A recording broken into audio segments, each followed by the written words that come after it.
Chinese students are welcome in the U.S., says the U.S. ambassador to China in a new article. But is it enough to address crucial concerns among Chinese students who feel increasingly wary of applying to U.S. schools? And why rich cities rebel? An article looks at the recipe for the unrest that's been gripping some of the world's wealthiest cities. So why do rich cities rebel? Is there a common answer? Welcome to The Point, an opinion show coming to you live from Beijing. I'm Li Xin.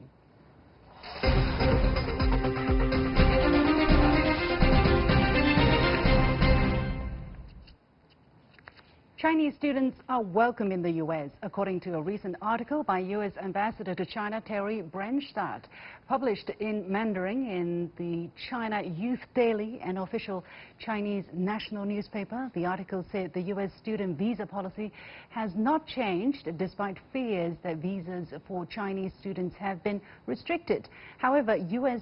government-funded research last year found that U.S. educational institutions said visa issues and the socio and political climate in the U.S. were behind a drop in fall 2018 admissions. Chinese students make up the largest group of foreign students in the U.S., numbering over 360,000. So is the article enough to assuage the worries of Chinese students and their families? Since international students are a key source of top talent and revenue for American universities, how detrimental would a drop in Chinese students be for the U.S.? I'm delighted to be joined in the studio by Professor Teng Jimeng from Beijing Language and Culture University, also a U.S.-China Fulbright Scholar at New York University and Boston College, and from Boston by Professor Goldstein, an associate at the Fairbank Center for Chinese Studies at Harvard University. Gentlemen, welcome to The Point. So for those of you who haven't read this article started, by the way, it was all in Chinese. We actually couldn't find any English original or translation of it. The article started with President Trump's comment last month about Chinese students, saying that Chinese students are welcome and cherished, that U.S. visa policies have not changed. Of course, that's our interpretation, because the original in Chinese is 学生签证的信息没有变化. We don't know whether it has not changed or it remains unchanged, but that's our best guess. And then it says that the Chinese students still being the largest group of foreign students in the U.S., and that is the testament to the unchanged policy of visa. And the U.S. ambassador also talked about the value of sending students to study in the U.S. as the best investment in the world, so that these students can roam free in the world's two largest economies. And that would be an excellent advantage. He also offered some advice on how to be successful in the U.S. for Chinese students, such as putting down their cell phones, watching only U.S. media, and mingling with the local communities. So, gentlemen, actually, Professor Goldstein, let me go to you first. What was your overall reaction to this piece? What do you think this piece tried to do? Is it reiteration of the U.S.'s stance on policy towards Chinese students, or is it clarification or a U-turn? I don't think it's a U-turn. I think it's more of a correction, or a correction of an impression that's evolved over the last couple of years. Chinese students are a very important part of the American educational system. I think that's clear.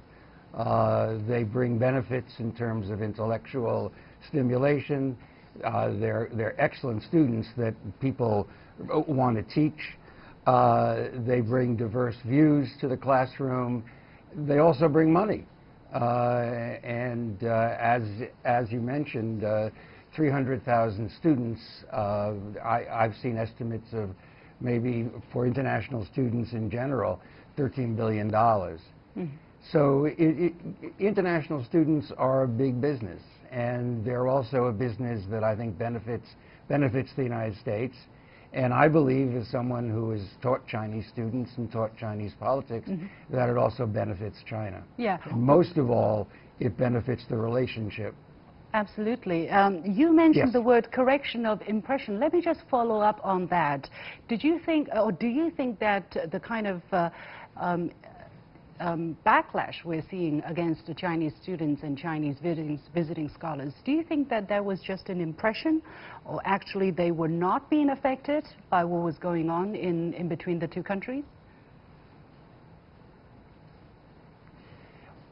No, I think the whole issue of Chinese students and Chinese scholars in this country has gotten caught up in the more general issue or the broader issue of the increasing tensions with China.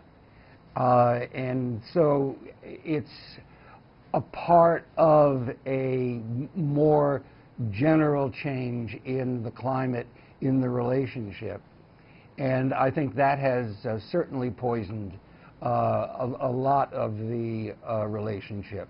I think also the United States now is going through a period of strong anti-immigration sentiment among certain sectors of the population. I think that figures into it. I think anti-Chinese racism, I think that's unquestionably a part of it. The United States and China have always had a love-hate relationship. Right. Americans admire China, but they also distrust China. Chinese admire the United States, but they also distrust the United States. And it doesn't take much to throw things off center. And I think that's what's happened. Okay. Professor Teng, what are your takes on this article and the kind of trends that's being reflected through this article? Well, first thing first, I think I agree with my panelist back there in Boston. I think it's a correction. It is also a clarification. It is also a reassurance.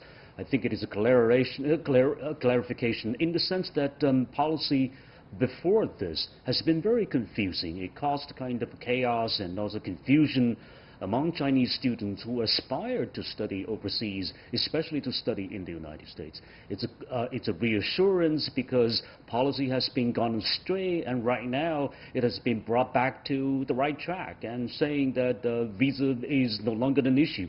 Go and study in the U.S. It's going to be a green light. It's all because that the final realization that the educational exchange between our two countries in a sense matter. It's part of the people-to-people exchange agreed by our two countries' leaders ever since the Obama administration, and that's not supposed to be easily reversed. But exactly, let's just look back very briefly. I mean, what happened over the last year or two when we saw numbers started to turn for, for a decline? Exactly what was in place? Professor Teng, for instance, you work in universities. You have students who were going to the United States and who probably changed their mind. Exactly what kind of difficulties did they encounter, and how important these difficulties were in shaping the decisions of these students? Well, once again, I think the suspicion on the part of the U.S. policymakers in this very respect. First thing first, the students are seen as someone engaged in espionage, intellectual property theft, and basically potential thieves in that very country. And so it hurt the dignity, it hurts the feeling of the Chinese students. And so in this sense, they try to, in a sense, avoid this very option, and because there are also other options available. They can either go to Australia, they can go to New Zealand, they can also go to study in Europe, in England, for example. And secondly, I think it is also, in a sense, reflects this very almost a structural change. And once again, like my counterpart in Boston said, Chinese students have been very, very hardworking. It brings diversity and also kind of intellectual stimulation. And in a sense, it contributes more than any other, students from all across the world, not just numerically, but also intellectually,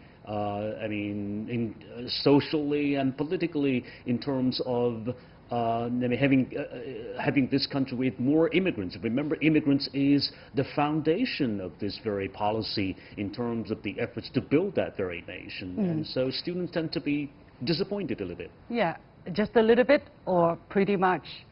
Well, in fact, they are frustrated and disappointed. Yeah, yeah. Let me go to my colleague. Let me go to my guest in Boston, Professor Goldstein. What has been your experience over the past 2 years? For instance, you were, complimenting your Chinese students, but what has been going on over the past 2 years, both in terms of rhetoric, in terms of even specific policies? For instance, the U.S. intelligence agency and law enforcement communities, according to a statement last June from the State Department official, they were actually identifying an increasing number of instances in which foreign intelligence services co-opted academics, researchers and others to conduct activities on behalf of foreign governments during the individual's stay in the United States. So how much have things impacted concretely for you and your student circle? Well, I think you have to, the first thing to say is that we're talking about students in general, and there are different levels of students. There are students who come to the United States for a college education. There are students who come to the United States for a graduate education. There are scholars who come on post-PhD programs. Of course. And there are scholars who come on visiting scholar programs. So they're all different. The concerns, I think, are mostly with the postdoctoral students and with the visiting scholars who work in laboratories and on projects in the United States where there are issues of intellectual property and issues of, in some cases, national security. That's where the focus is. Undergraduate students, not so much. And the thing that I'd say is that as soon as you involve the security apparatus in the educational process, you're going to have problems. When the head of the FBI testifies to Congress that the relationship with China is a whole society problem, right, and that students can be collectors of information, that doesn't help. But that's what you expect from a security person. You tell a security person to look for trouble, and they'll find trouble. All right. Yeah, and that's what I meant by the atmosphere. The atmosphere has allowed that. Okay, time very limited. I'm going to ask this question and a quick answer from both of you. Do you think this pledge, let's say this article made by the U.S. ambassador to China, will really spell a change in the situation on the ground? I mean, will what he said be really taken into practice? Because that's the question voiced by Chinese diplomats, Ministry of Foreign Affairs spokesperson. Will there be real significant turn for the better? Professor Goldstein, very briefly, please. I think there will be, and I think that if the impact is felt, I think, most fully in terms of college admissions. Again, there are issues with graduate and scholar programs. Okay, and Professor Teng? I agree. I think Ambassador Branstad actually has been voicing this very, very important decision or clarification at the right time, at the right place, and I think students will be, in a sense, receiving this message with very, very positive sort of feeling or sentiment at this very point. Ambassador actually has been also very wise in kind of providing further advice in terms of students roaming in the United States with an education, with an internationally oriented education. I think students will respond that pretty much kind of enthusiastically. Okay, let's wait and see. Many thanks to my two guests, Professor Teng Jimeng. And I would say that... Yes, please go ahead. Now, let me just say that it would be revolutionary if Chinese students put down their cell phones. Oh, yeah, good, good. Well, I'm not so hopeful on that. Well, anyway, many thanks for that final note. Let's wait and see. It's a nice note to wrap this conversation on. Many thanks to Professor Teng Jimeng from Beijing Language and Culture University and Professor Stephen Goldstein from the Harvard University Fairbank Center for Chinese Studies. You have been watching The Point with me, Liu Xin. We'll take a short break, and when we return, protests have erupted in some of the world's wealthiest cities. But what factors are fueling these civil unrest? An economist shed some light on the topic. Stay with us.